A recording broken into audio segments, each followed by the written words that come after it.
Promo ati mamunyina hamo makwaba diba TV subra so sense modra yesaka ya boabo de na no ya diba ebesomo asidano eko e ama this way chocolate drink e Ghana cocoa ne dia ye ede aya no no bi your best point savings and loans and the best assurance special ice natural minerals and drinks awdo de kan obi ne ne amobo michidom and samono edoso dedimo akotini ebi ene say Ghana ni Cote d'Ivoire to kese ahwekon be fa so ama cocoa hu senkaye akọ animu ewo ewiase afana nyina na eye Ameri plant na empenifo ediko Asante Mantemu no se enkrofo kasa enwunu osoafo hwa hodene so eneyi ono so aba be kasa ayina no yede ani be kiremu ewo malam a eno enkra sei adihye na demonstration ye kire kase bi a enya asem ketwa ni nyada efa kwan ho ye kwa aba na yedi hu enkomo Bidin yedi akua ajewa akode ensam no bi ka ho awie ena mede ba beso mafe ensam no nkiremu enie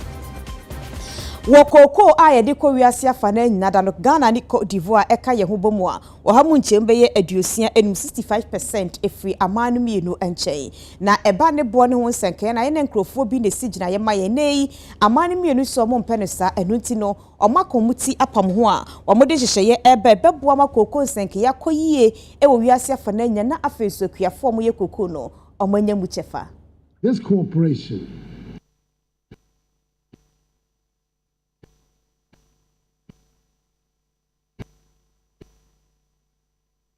is the beginning of a new chapter in the history of the African cocoa industry. We are, through this cooperation, creating the opportunity to revolutionize the cocoa supply chain for the delivery of greater value to our economies. We set off on this journey in 2017, the year I came into office, with the great president of Cote d'Ivoire, His Excellency Alassane Ouattara, and I signed an agreement for strategic partnership, Accord de Partenariat Stratégique, which began the process of binding our two countries in even closer intimacy, having regard to the obvious strategic interconnectedness of our two nations. Ladies and gentlemen, in light of recent regulations governing cocoa supply, especially to the European Union, collaborative efforts between Ghana and Cote d'Ivoire are essential to establish unified positions that safeguard the interests of our farmers. It is imperative for this collaboration to address proactively these challenges, reinforcing the need for cohesive action. We anticipate that this collective initiative will pioneer the way forward for the cocoa industry. As we launch this initiative and commission its permanent headquarters, we are reminded of the common challenges we face and of our determination to foster cooperative solutions as we march forward. We have proven today that despite all the difficulties imposed, we can achieve solid outcomes. This is our inspiration. This headquarters is not the limit to our mutual achievement, but a major step towards greater heights as envisaged by the strategic partnership agreement between our two countries. Together, let us embark on this journey with renewed determination and optimism, confident in our ability to build a brighter future for our cocoa communities and our nations as a whole. Accordingly, ladies and gentlemen, it is my singular honor and pleasure to declare the headquarters of the Ghana Cote d'Ivoire Cocoa Cooperation Initiative duly commissioned. At this stage, I'd like to thank the African Development Bank for the great support that they've been able to give us to ensure the equipment for the administrative secretariat of the initiative, and as well as the capacity building of the staff who are working at the secretariat of the initiative. To end, I would like to, on behalf of the President of Cote d'Ivoire, His Excellency Alassane Ouattara, express the desire that this this architectural infrastructure that we have here is going to be the center that is going to push strategically for us to be able to accelerate the reforms that are needed for us to be able to handle all the shocks that we could possibly have, to be able to ensure the kind of partnership that is needed between us as producer countries as well as consumer countries. Na Ameri power plant no ewo enkran ha sei a ebo ma wode ne ekoso apuye eye atoye mantem so ekowo no nei empenifo e de akọ asante mantemu a ebo ma wode ne senke na wiemu die na nkrofo bi ahyase enwunu oso afọ wono na hwa wode ne so Dr. Matthew Poku Pempe e wana muntu e wotunu wenei waba abeyi wo mo ano ifefewe ebi si asante bamda na nado danko akufo adunti ebi asi ena ewie Ghana Baby bebre adwo we bi asi ho enso obi amusa se aden na ekọ ho ebi se soja ama Ghana hira esi wa akosombo Kwame Nkrumah breso esi wa akuse champion abreso esi wa bui President Kofo abreso esi ewo takrade President Rollins abreso aden na do danko akufo ado de esi de esi Kumase a o se Kumase fo ado na ye bie na bi Ghana ne echechire sa anyinam kane ya bie hai said the VI for kai no nukre ni efri 2014 ana green code for the VI for nyina hu say person anyinam kane agina ya e wo se ase eye bi wo Ghana mfimfiri ha asanteman mu nyina enso so menka se obi mpeso oyo de waye ne yebo didin na we kra de eso ni 50 ase nie sanana no mo hwe wa chinjo wa chia ene fa ha asase a agoma so ni mpayifo ade ama aban a yesi ya beja ni energy no 800 megawatts mempa ebo abebo and say na nado danko akufo ado na ni so ade ehuin a na wa beti hoyin asade fo be hire ni monyam ama aba ye betuei na nado danko akufo ado party no asade fo aka say ya demu na ye dai ekọ Asante mantem soafo ononyamfo Simon Osei Mensa enso da aban se papa se ade amampani ene ne MPP aban nyina ye ne de eye pa. The inauguration of this thermal power plant today signifies a step forward in our efforts to address the energy needs of our region and demonstrate our unwavering commitment to fostering economic growth and prosperity of our citizens.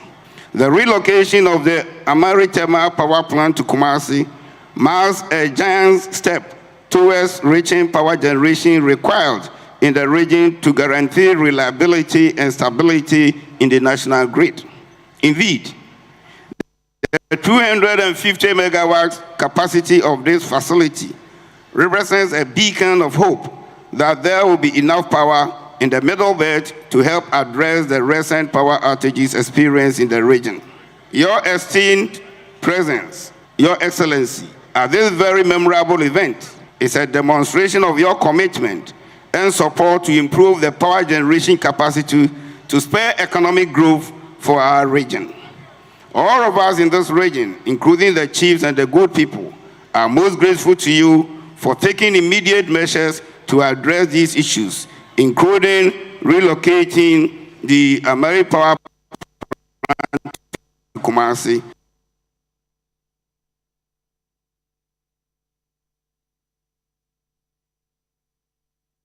Na Alliance for Revolutionary Change ekuonu babako Bishop Dr. Samuel Noy Moisa na enempuni mpuju medie no abaso ebibra na yakunama eti enimu na wochiremu se Ghana mpuntua ati akọ eche ni nyinada no free amanyofo na afenso yesu ni ye ban bi ewo yemu se Ghana fo ne kan obisi enyaye a oman no enye yida.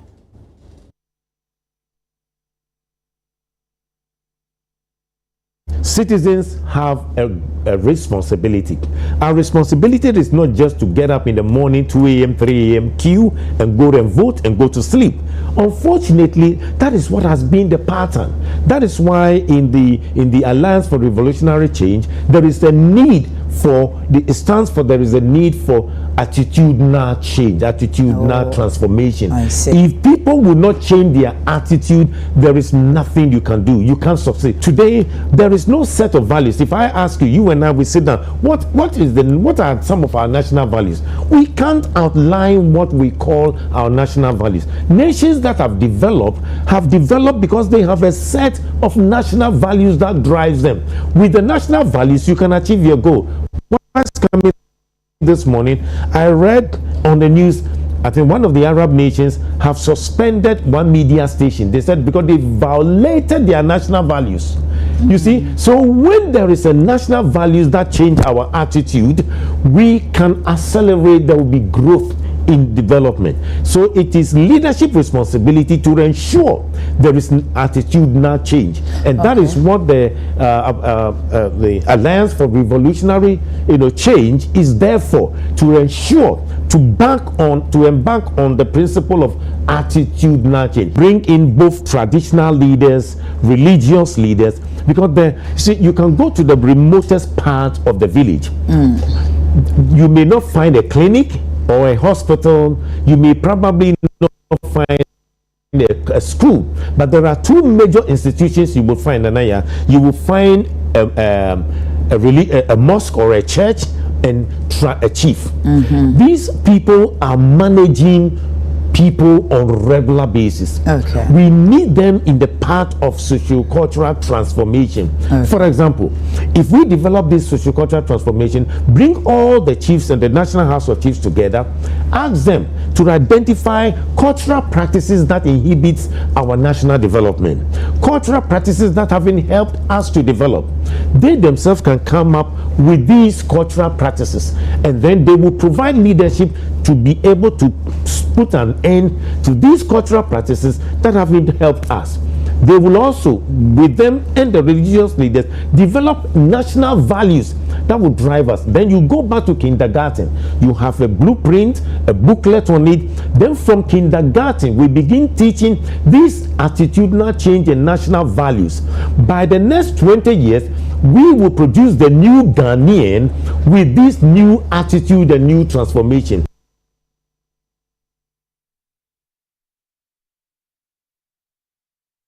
Yeko ahomane so ne Jerry James Zuka adi enkomo na wono na Asantuma Democratic no wada no se na nu obi mo ye kire kakra na ye kire ni nada no fadum so ne nkane ahun se nkaye no se si ede Ameri Power Plant akọ Asantuma Ntemo no se enom hu no Jerry akwaba.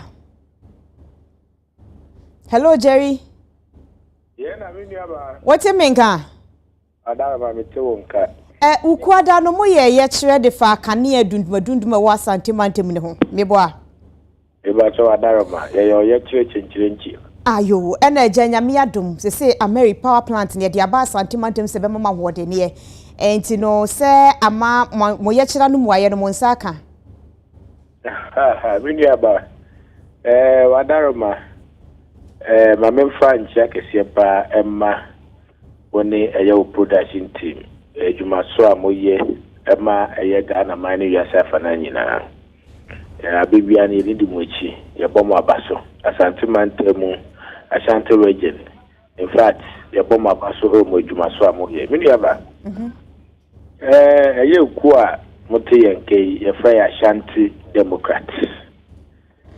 Democrat na kuyi meka se MPP for ewom NDC for wom PPP for wom movement for change Kumawood artists ekaya ho creative art for ekaya ho oko so amazing a omoso ekaya ho oko Kumasi KGT traders union no omokaya ho central market for let's just say composition of different spheres of artisanal life. Mediaba adiaba kwa ya notice for the past months kanye dunduma ewa Asantuma Ntemo ha yesi ubia esu nisu na yehwe dumedia ekoso Ashanti region ha sei so amazimfo a wo musu felt coast of war de bia no wo musu na ye na de ka ne se yenka se ɛyɛ aban wei wonye den chinchine twan won so wudum so no mai ɛyɛ within the 2 or 3 days yamuse yesi dum so o say ye preso say ye preso say ye dum so any di madabraka na yesro mu say wo momre timetable because see ɛyɛ mahama breso no mahama oni apebre timetable it me plan your life here nti de boni ana sentiment me de aye ɛyɛ na na dan kokufo ne baomia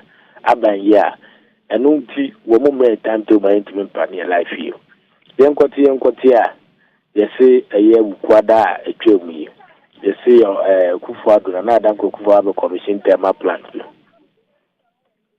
adana wo mode commission share no sada na is na be ya feature no meanwhile notice ɛyɛ Ghana police on the 28th of March say ye baba ye ɛyɛ dum so ne ahokyere feature Jerry de ye bisande say me ba ho ma sha say ɛyɛ dimre na ɛyɛ adwuma entia we dem at otema plant na ɛyɛ na na dan kokufu ado say wo de aba no de betumi aka na say ye nim say problem na ewo mu no enya generation capacity asem because ye wo ɛyɛ power badges ewo Ghana ha independent power producers problem Ghana ye face no it is not about recommission or rebranding of the Ameri a financial problem many about team it is about a commission about commission a thermal plant now we know in him say well yes or say any about my asante man me want to idea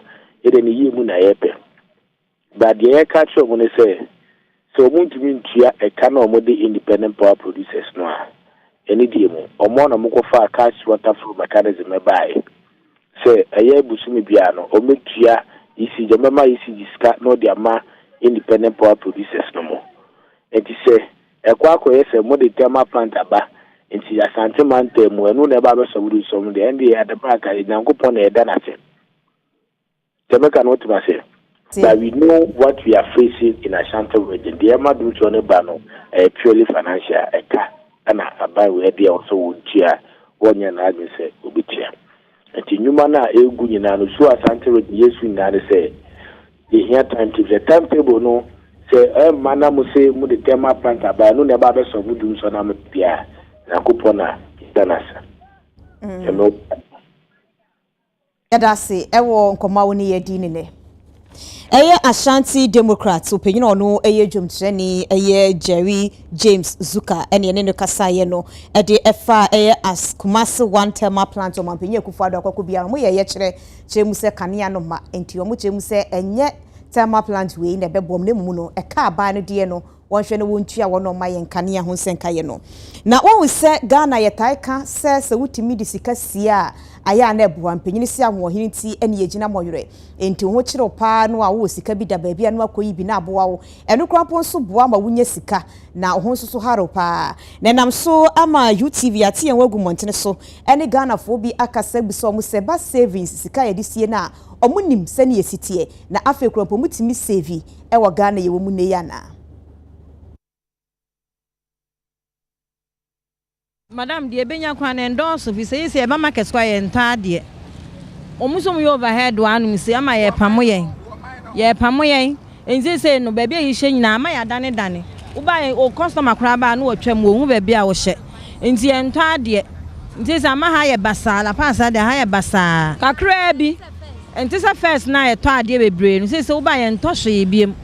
Enti do benya kakra no achemu be ye miensa na yese wudi bia nso atobo to yankra school fees wo be didi say nyema bebre enti no say dia kwaye no no we adwuma ye sha se enche na wo msa be overhead enti no ye hu no hwe no ma ko fa bla kwa na ya la bi do to bi die sa enti no enti mi say whisker enti mi say whisker enti no we na msa be ne kwa de ma asay bibia asay price bibia we no nya be say kimo bia be to afle o ada so be ku kro ma na se bibisa e bo na ye bo ma ne se on pe bibi nya ma ye nya sa de a asamato ye scan ye nya bi disie ba first no be 2 years ago 1 year ago no kaska no nya bi disie a wo sa ko market at least I no know as was in case of emergency bia no one kwa fair na wait media ye I take care of emergency no but see ane dear market akofom pa no kakra na obenya no wasa akofa ebi o hokra okofa nya maybe this week okofa nya ma no price e de ma another week kwa ya tum tiska na wo de asie no wasa akofa no wasa de account no wasa de atone ama ntina akwa se see ane dear hand to mouth ne nkoa dimo na asai ukwa no da to fuel no so no yetum a chena yatum adechi yatum ya betu lorry first so amo ma yakwan yehu ade a pese o mo kire de bia o mo haye de bia wuko ejuma wonya hwe untumi save dan o be obenya dia save kakra obenya no so wo de bakofie na de o no be save bitenya bi save me ko bank but me no my credit momo account so am dey tum and no me target more like a week and I say a month. I'll say me hit me target. Until do target na Matamako Bank. Omano Ediano emu adwumayefo bi akomo abom atiku foforo aye from Junior Staff Association no mo dwumadie nyina dane so mbehwe ama junior staffs na wo suapo ahodo mu no omo so ensem adurubunu mu omada no wadi ewo ma suapo kesia ewo enkrane mu junior staff are your public universities mu na for since time I yet universities ni junior staff for union nti afi na junior staff for union aba union aba be kasama ye engineer staff are your firm kra uba university mu are senior members your senior staff and your junior staff ye ka junior staff for your public universities mu are cleaners laborers security men womo humanim enshedan ko anim bebre na enu nti oboa ma university na adwuma ne nyina no egina wo mo so won na won so am ye nipa wo mo dodo no dos wo university mu pa ze ye na ye the downtrodden ye na ye kopradan mu ansa na professor abekira ade pepe kunwa so ansa na professor we mofra ba betena se se adwuma no na yen ye nti yen na yaka ye ho abomu asabri ye pese yen so aban ete yenka na wo mu hu se yen hia asem ye de beto mo table so a wan hu se yaka ye ho abom na wotima ya aman association a womo mo beka mo ho abom womo de be develop omo ho e wo kwan bebre at least nyomo ka kire me ne de say womo e de be pe womo ankasa womo personal growth and development peer pressure binumo wo hwe I call it peer influence ebi mo wo hwa ya na eboa mo wo ekuo mu a utumi ho ne ma papa onua ye ne ma papa se ne osede tete ne ma se ne osene ne yirete se ne osede pese ono abe developing ne ho se school because omo university environment and omo what time bebre so e wo mo nsem because omo wie wo mo adwuma omo run shift school no yakobia no pa yakobia enwumre on betumi aye we num nyina e de agro wo mo ho minime bi no e wo university ha almost started off as sebio cleaners and omo professors wo nia omo suatuane omo ho around their environments informs them and shape them to be what omo ababe ene inti bibisa ena producer for what they told me ne de for inti ya de papa e be encourage wo mo na ya support wo mo so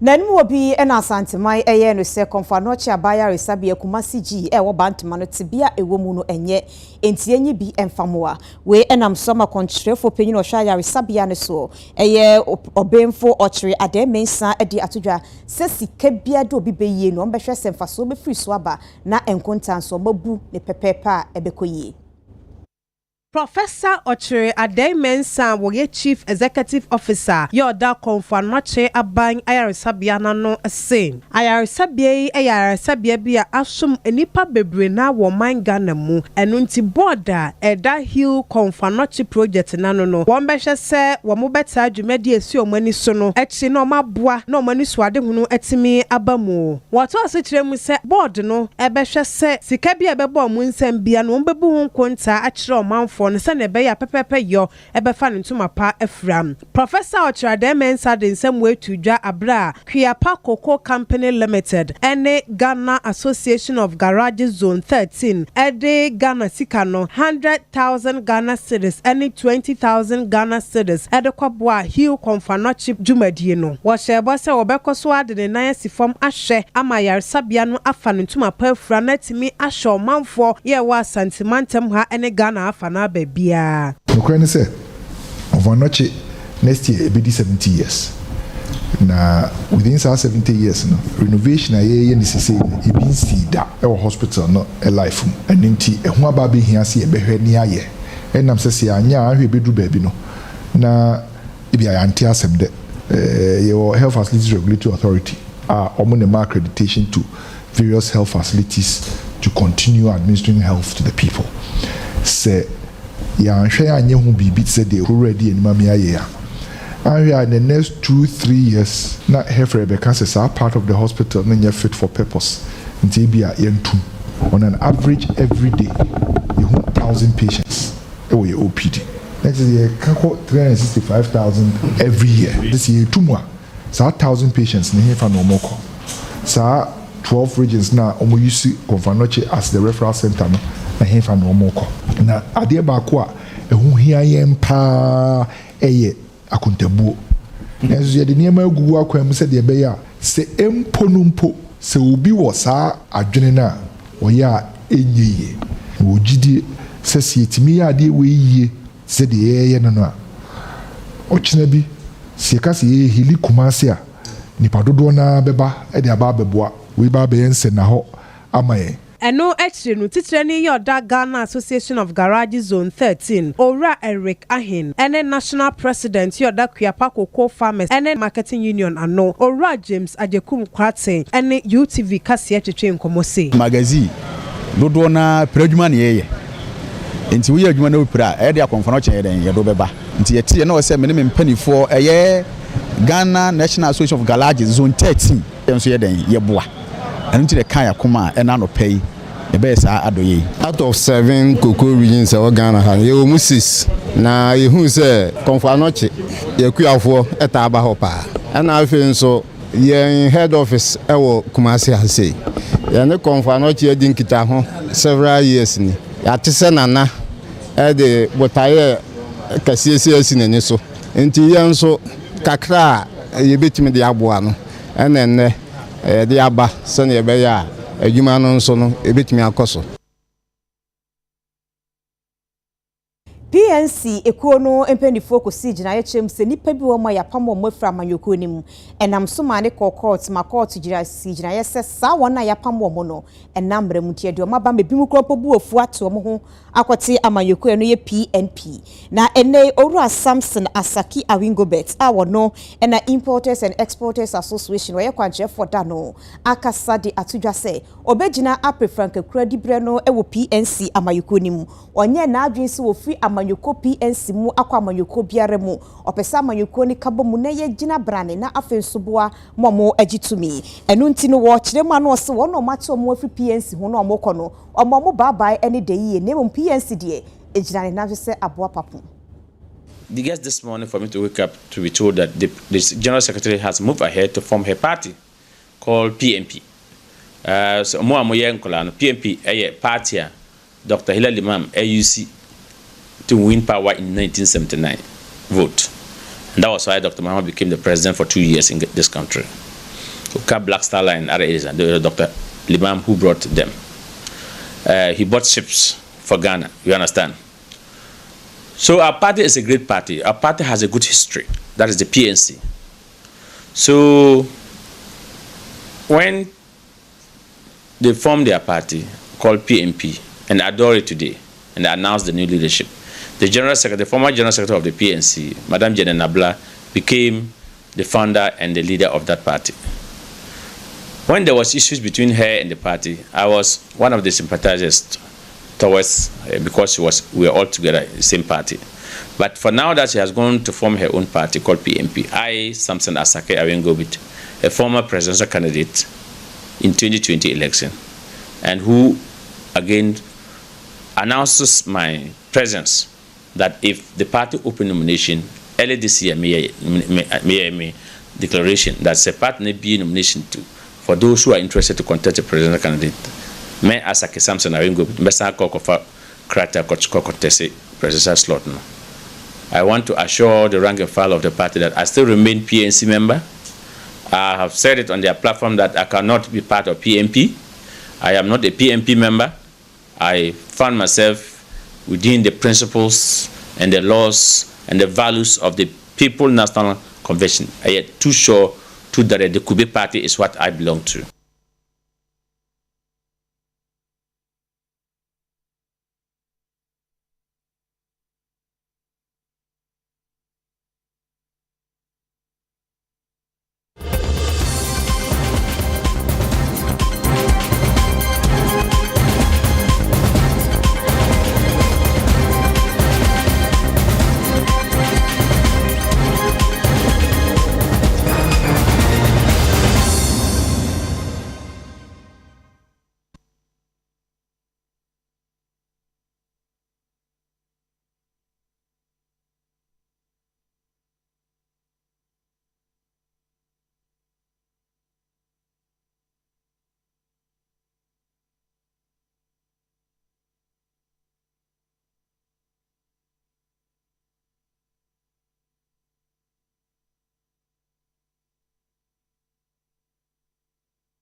Yako eye bola no ye bro no wo malam no e wo wejagba we Mercy Krupon assembly no emu na de hye no kiremu so mo kwan atete apansa makobadi eden eno to mu sempenifo se me ye kwan no ema won